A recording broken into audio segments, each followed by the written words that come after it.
Birdland, what's going on? So I have a really, really weird one for you. Tyler Wells might not be doing as bad as you think.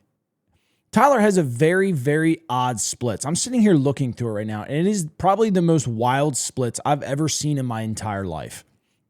So for context here, hitters 1 through 5 in the lineup are 6 for 40 against him, hitting 150 with only 2 extra base hits.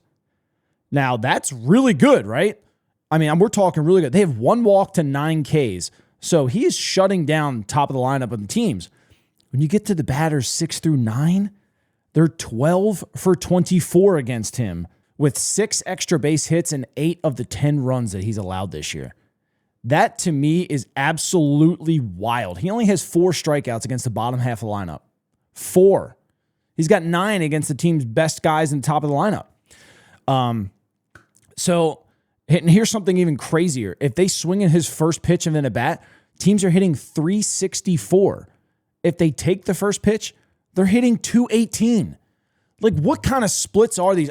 They're completely reverse splits, if you ask me. Usually a guy gets rocked by a team's top of their lineup, and they do well against the bottom. He's the complete opposite.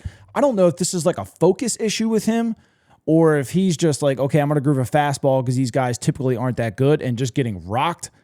I mean, let's be honest. His velocity is down pretty considerable this year, so he can't really groove anything right now. But another thing I want to touch on, so through his 3 starts, right, he's gotten a little roughed up early in games. He's had one total run support in all 3 starts combined. 1 run. You can't win ball games if you don't score runs for your pitcher. But another thing, it's very odd, right? So the first time through the lineup, hitters are hitting 470 against Tyler Wells. 470. Second time, 192. Third time, 083. So if Tyler could figure out how to limit himself in the first 3 innings of a ball game and not give up the big inning, the big home run, he might actually be a lot better than what we're seeing right now. I think teams are jumping on his fastball early. The velocity's down, and he's like, okay, let me get ahead with strike 1, and they're pouncing on it. So Tyler's either going to have to figure out a better velocity situation, 1, move to the bullpen, 2, or I don't know, maybe don't start off with so many fastballs. I mean, I know that's an Adley thing. Adley really likes to throw a lot of first pitch fastballs. What do you guys think? Like, have you ever seen splits like that? Like, when you look at it, you're like, okay, if this guy literally can just get through the first round of the lineup without giving up a run, he's dominating. He's going to dominate you that day.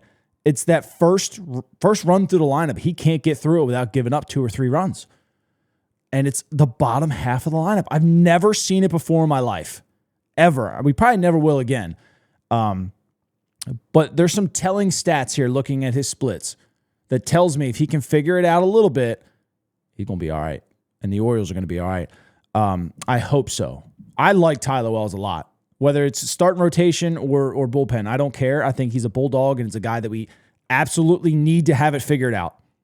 He has to be in our pitching rotation somewhere because he's good. Little rough patch right now through 3 games, but he's good, and I think we need to kind of stay behind him a little bit. What are you guys' thoughts? Leave a comment down in the section below. Let me know if you've ever seen something like this or what to take of it. I'll catch you guys later.